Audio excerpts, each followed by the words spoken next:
Hello प्यारे बच्चों, कैसे हो आप सभी लोग। उम्मीद करता हूँ आप सभी बहुत अच्छे होंगे। चलिए फाइनली हमारे पास एक प्री बोर्ड परीक्षा का क्वेश्चन पेपर है।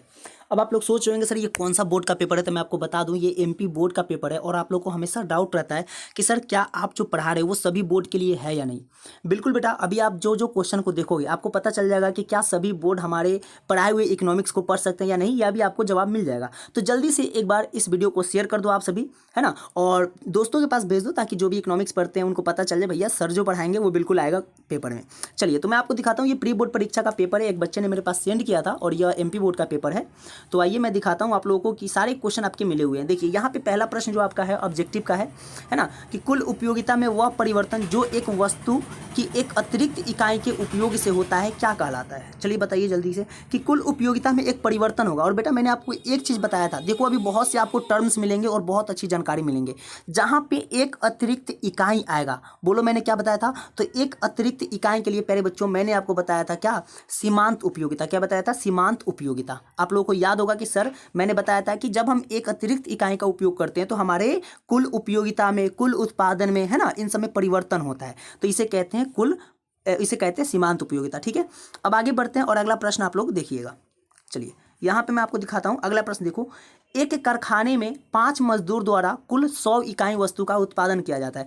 औसत उत्पादन क्या होगा। बेटा इतना अच्छा प्रश्न और इतना इजी प्रश्न आप लोग को पता चल गया होगा। औसत उत्पादन यानी कि बेटा एवरेज प्रोडक्शन की बात कर रहे हैं। ठीक है सर, अब एवरेज प्रोडक्शन में आप सभी को तो पता है ना कि एवरेज प्रोडक्शन में, एक मिनट रुकिएगा, हाँ, एवरेज प्रोडक्शन में क्या होता है बेटा, एवरेज प्रोडक्शन में हम करते हैं बेटा क्या, हम करते हैं डिवाइड। कैसे करते हैं सर, तो बिल्कुल करते हैं, क्या करते हैं, टोटल प्रोडक्शन बटा क्वांटिटी, यही करते हैं ना। ठीक है, कर देते हैं। आइए यहाँ पे देखो, 5 मजदूरों द्वारा कुल 100 इकाई वस्तु का उत्पादन किया जाता है एक कारखाने में, है ना। तो उत्पादन किया गया, औसत उत्पादन क्या होगा, बताओ जल्दी से क्या होगा बेटा, है ना। 5 मजदूर है यानी कि टोटल हो गया 5 और 100 इकाई कितना हो गया बेटा, 5 से करोगे डिवाइड, कितना हो गया मेरे लाल, 20। समझे बच्चों, तो यहाँ पे हो गया ऑप्शन 20। क्या इजी है ना। यहाँ पे देखो 5 मजदूर दिया है ना, तो टोटल हो गए 5। या फिर इसको ऐसे भी फॉर्मूला लिख सकते हैं बेटा, एवरेज प्रोडक्शन बराबर टोटल प्रोडक्शन बाय लेबर, ऐसे भी लिखते हैं। ये फॉर्मूला भी आपका होता है, मैंने पढ़ाया हुआ है, आप लोगों को याद होगा। तो लेबर की संख्या कितनी है, 5 है, तो नीचे लिख देंगे 5, है ना। अब टोटल कितना हुआ, 100, काट देंगे 20। याद रखेंगे, मैंने क्लास में बताया था कि एवरेज के बारे में जब भी पूछे बेटा, जब भी पूछे आपको करना है क्या, डिवाइड। चलिए ठीक है, तो इतना आप लोगों ने समझ गए होगा। चलो आगे बढ़ते हैं। देखो कितना इजी इजी प्रश्न है, आगे देखिएगा। किसी वस्तु का मूल्य निर्धारण किसके द्वारा होता है। चलो भाई बहुत अच्छा प्रश्न है कि किसी वस्तु का मूल्य निर्धारण, यानी कि प्यारे बच्चों आपसे क्या पूछ रहा है बेटा, आपसे पूछ रहा है कीमत के बारे में, बउआ कीमत के बारे में। तो क्या मैंने आप लोगों को नहीं बताया कि कीमत जब भी होता है बेटा किसके द्वारा, डिमांड यानी कि मांग, और बेटा सप्लाई क्या होता है, सप्लाई।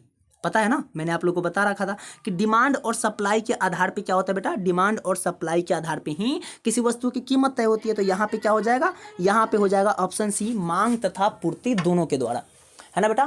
क्या आंसर हो जाएगा, मांग तथा पूर्ति दोनों के द्वारा। देखो कितना इजी प्रश्न है और सारे प्रश्न लड़ेंगे, अभी देखते जाओ।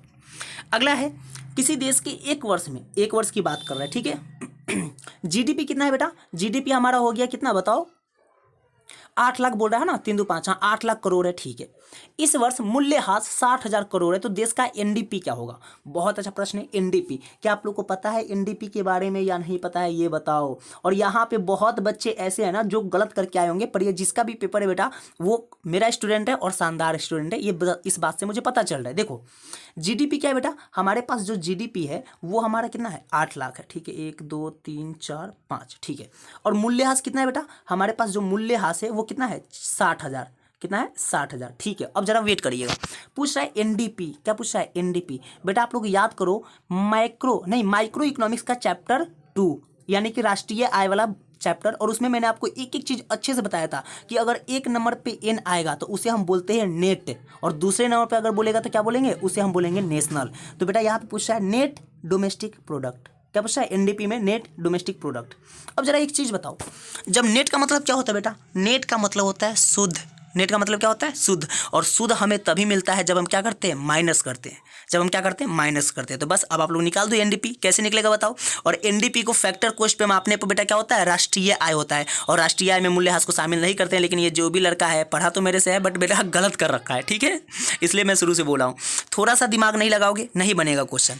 जीडीपी दे रखा है और मूल्यह्रास दे रहा है, आपसे पूछ रहा है एनडीपी, बेटा एनडीपी शुरू में अगर एन आ रहा है ना तो उसका मतलब होता है बेटा नेट, और नेट का मतलब होता है शुद्ध है, और शुद्ध में हम मूल्यांश को क्या करते हैं बेटा, माइनस करते हैं, पढ़ाया था ना। चलो तो इसका सही आंसर माइनस करके देख लेना। आगे बढ़ते हैं।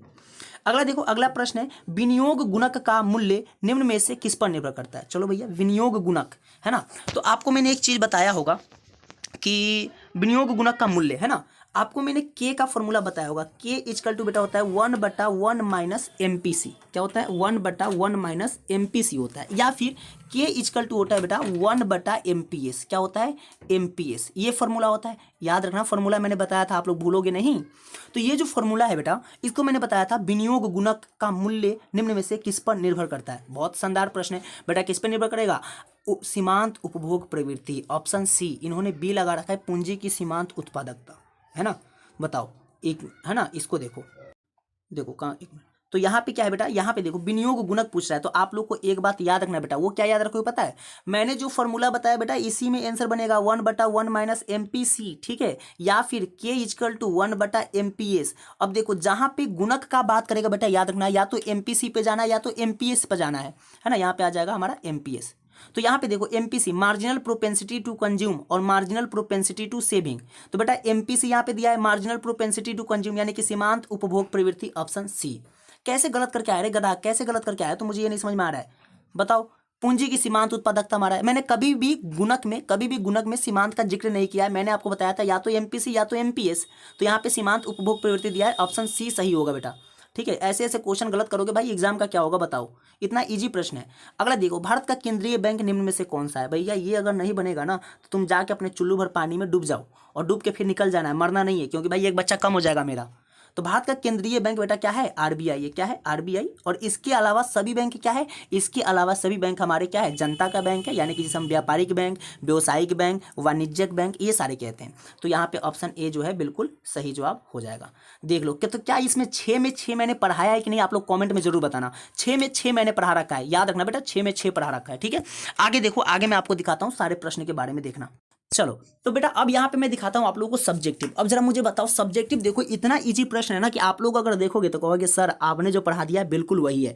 मैंने आपको सीआरआर बताया था, जी सर जी बिल्कुल बताया था, नहीं बताया हुआ तो बहुत मारूंगा तुम्हें अगर बोला झूठ तो। देखो सीआरआर किसे कहते हैं, दो मुख्य खातों के नाम बताए बउआ, चालू खाता, पूंजी खाता, नहीं याद था क्या, ये सारे प्रश्न पढ़ाया था ना। सामान्य वस्तु किसे कहते हैं, गिफिन वस्तु किसे कहते हैं, बेटा इससे भी इजी प्रश्न चाहिए क्या बताओ, है ना। सामान्य वस्तु किसे कहते हैं, जिसमें क्या होता है, आय बढ़ने के साथ हमारी मांग भी बढ़ जाती है ना, सामान्य वस्तु भाई होती है। गिफिन वस्तु बेटा आय बढ़ने के, कीमत बढ़ने के साथ मांग भी बढ़ती है, और गिफिन वस्तु जो है यह क्या करता है, मांग के नियम को यानी डिमांड लॉ का विरोध करता है। पढ़ाया था ना, वस्तु 5 प्रकार की वस्तु है, बिल्कुल।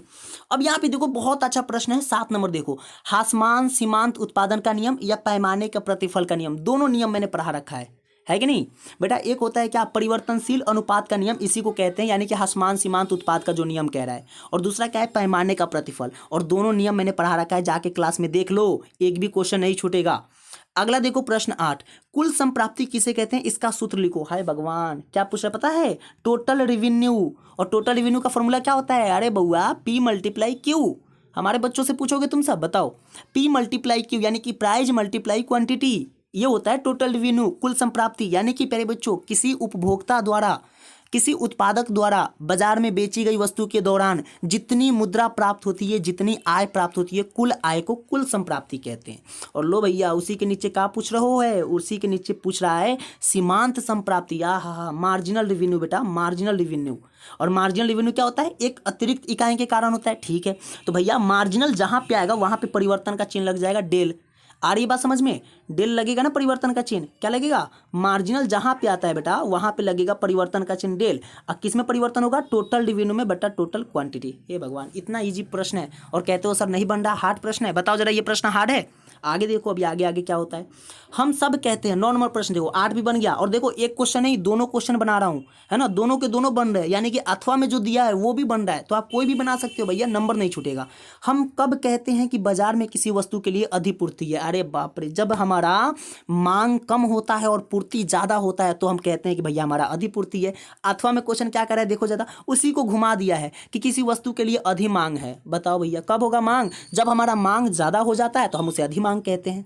है ना। 8 9 नंबर बन गया। 10 नंबर देख लो जरा, इतने इजी प्रश्न छोड़ोगे बेटा तो बहुत मार खाओगे। उच्चतम निर्धारित कीमत किसे कहते हैं? लो बेटा बहुत अच्छा, मैंने आप लोगों को एक चीज पढ़ाया होगा चैप्टर माइक्रो इकोनॉमिक्स का चैप्टर 4, है ना। उसमें आप लोग देखना ध्यान से कि मैंने बताया था उच्चतम निर्धारित कीमत किसे कहते हैं। बेटा जब सरकार किसी किसान के लिए देखता है कि घाटा हो जाएगा तो उसको बचाने के लिए एक किसी वस्तु की एक उच्चतम सीमा पर कीमत को तय करता है, उसे कहते हैं उच्चतम निर्धारित कीमत। और जब कम सीमा पर करता है निम्नतम निर्धारित कीमत, जाके देख लेना, नोट्स खोल लेना निशान सर का, उसमें मिल जाएगा तुम्हें। प्रश्न 11 देखो, मध्यवर्ती वस्तु किसे कहते हैं? बताओ, क्या बताना पड़ेगा? अंतिम वस्तु किसे कहते हैं? अब ये सारे क्वेश्चन नहीं बनेगा ना तो भाई सच बता रहा हूँ, तुम इससे बढ़िया कोई टीचर से नहीं पढ़ पाओगे। मध्यवर्ती यानी कि भैया बीच में, जिसका उपयोग हम अंतिम वस्तु बनाने के लिए करते हैं, जैसे मशीन हो गया, जैसे हमारे कच्चा माल हो गया, ये सभी मध्यवर्ती वस्तु है जिसका उपयोग हम अंतिम वस्तु बनाने के लिए करते हैं। लो बेटा उदाहरण भी हमने दे दिया, मशीन, कच्चा माल। और क्वेश्चन अथवा में क्या दिया पता है? अंतिम वस्तु किसे कहते हैं? भैया ऐसी वस्तु जिसे उपभोक्ता सीधे अपने उपभोग के लिए यानी कि उपयोग के लिए उपयोग करे, उसे कहते हैं अंतिम वस्तु। यानी कि जिससे कोई वस्तु नहीं बनाया जा सके वो अंतिम वस्तु है। जैसे बिस्किट हो गया, है ना, रोटी हो गई, है कि नहीं, ये सब अंतिम वस्तु है। इससे कोई चीज़ थोड़ी बनाएंगे, नहीं बनाएंगे। अगला प्रश्न देखो, प्रश्न 12, औसत उपभोग प्रवृत्ति किसे कहते हैं? भैया औसत उपभोग प्रवृत्ति आप लोगों को याद होगा, क्या याद होगा सर? सर ने तो पढ़ाया था भाई एमपीसी, सर ने एमपीएस भी पढ़ाया था क्या? सर ने एपीसी भी पढ़ाया था क्या? सर ने एपीएस भी पढ़ाया था क्या? हाँ बिल्कुल पढ़ाया होगा, सर ने तो सब चीज़ पढ़ाया है। भैया ये तो वही तो है, APC, average propensity to consume, औसत उपभोग प्रवृत्ति। यानी कि जब हमारे कुल उपभोग में परिवर्तन होता है तो हमारा क्या होता है? औसत में भी परिवर्तन होता है। याद कर लेना जाके, एपीसी पढ़ाया था। और नीचे देखो एपीएस पूछा है, यानी कि 12 नंबर प्रश्न जो है वो दोनों बनेगा, इसमें भी एपीएस और एपीसी, है कि नहीं। अगला प्रश्न देखो भाई, ऐसे ऐसे प्रश्न है सच में बेटा, अगर तुम सब नहीं बनाओगे ना तो इससे बढ़िया तुम सब कुछ नहीं कर सकते हो, ये बात याद रखना, ठीक है बेटा। आगे देखो 13 नंबर प्रश्न क्या करा है? प्रत्याशित निवेश किसे कहते हैं या यथार्थ निवेश किसे कहते हैं? भाई दोनों सवाल एक ही है, मैंने दोनों को बता रखा है ना। दोनों आप लोग को याद होगा, दोनों प्रश्न बताया था। अब देखो 14 नंबर प्रश्न क्या कह रहा है? यदि सरकार की एक वर्ष में कुल आय कितना है भैया? 6 करोड़ है ना, 6 लाख करोड़, अच्छा, तथा कुल व्यय इतना है, तो बताइए किस प्रकार का बजट है? बता दे रहे भाई, बताओ बजट का मतलब क्या बताना है, बताओ। अगर इसका आय ज़्यादा है कि व्यय ज़्यादा है, पहले ये देखो। तो सर इसका आय 6 है और कुल व्यय 8 है। ओ भैया, यानी कि आय कम हो गया, व्यय ज़्यादा हो गया। तो आप लोग को एक बात तो पता है ना कि जब भी सरकार का व्यय ज़्यादा होता है, खर्च ज़्यादा होता है, भैया वो घाटे का बजट होता है।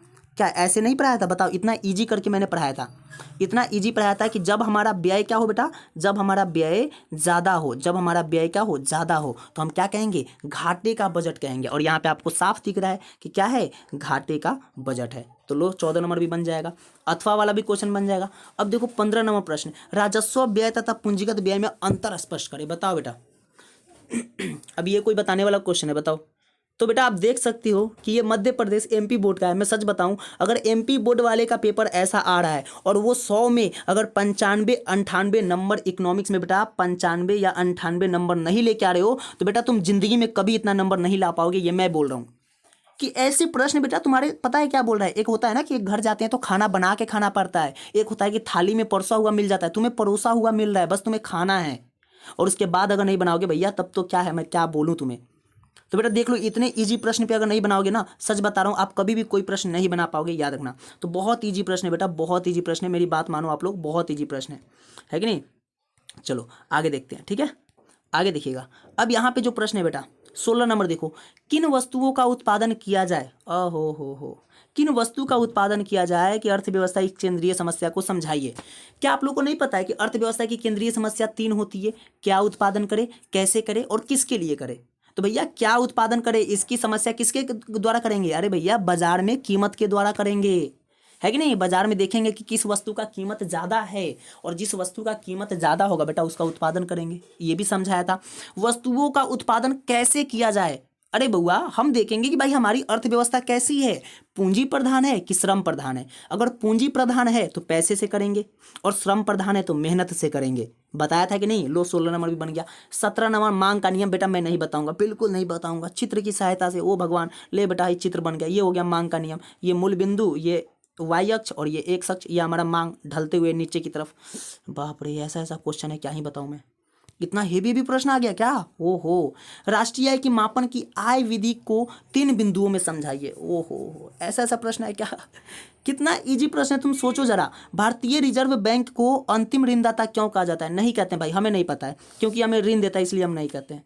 ऐसे प्रश्न पूछेगा और ऐसा प्रश्न तुम सब छोड़ के आओगे, बहुत मार खाओगे। 13 नंबर बेटा देखो, 3 नंबर का प्रश्न है और 3 में 3 आना चाहिए। वस्तु विनिमय प्रणाली क्या है? ओ भगवान, 19 प्रश्न बेटा। तुम्हें मैं सच बताऊं कि अगर जो बच्चा पढ़ेगा ना, 100 में से कम 98 तो उसका लिखा हुआ है, जो बच्चा अगर सही से पढ़ा होगा मेरे से। तो तुम लोग को अभी पता चल गया होगा, है ना। और जो बच्चे पढ़े होंगे ना, उनके मन में खुशी की लहर दौड़ गई होगी कि सर इससे ज़्यादा आसान प्रश्न तो नहीं होगा, और ऐसा आ गया तो हम 4 के आ जाएंगे इकोनॉमिक का पेपर। तो बेटा 1 महीना बचा है, 4 ही दो, ठीक है, 4 दो। तो ये वीडियो उन सभी बच्चों के पास जल्दी से शेयर कर दो बेटा, जो ये कहते हैं ना कि सर आप जो पढ़ा रहे हो क्या एमपी बोर्ड में आएगा, क्या यूपी में आएगा, क्या बिहार में आएगा, राजस्थान में आएगा, झारखंड में आएगा, छत्तीसगढ़ में आएगा। अरे भैया, हम जो पढ़ा दे वो तुम्हारे बोर्ड में आएगा, चाहे तुम किसी भी बोर्ड में बैठ जाओ, है ना। ये एमपी बोर्ड का पेपर है, मध्य प्रदेश का। क्या बताओ इसमें मैंने कोई ऐसा चीज़ है जो मैंने नहीं पढ़ाया है?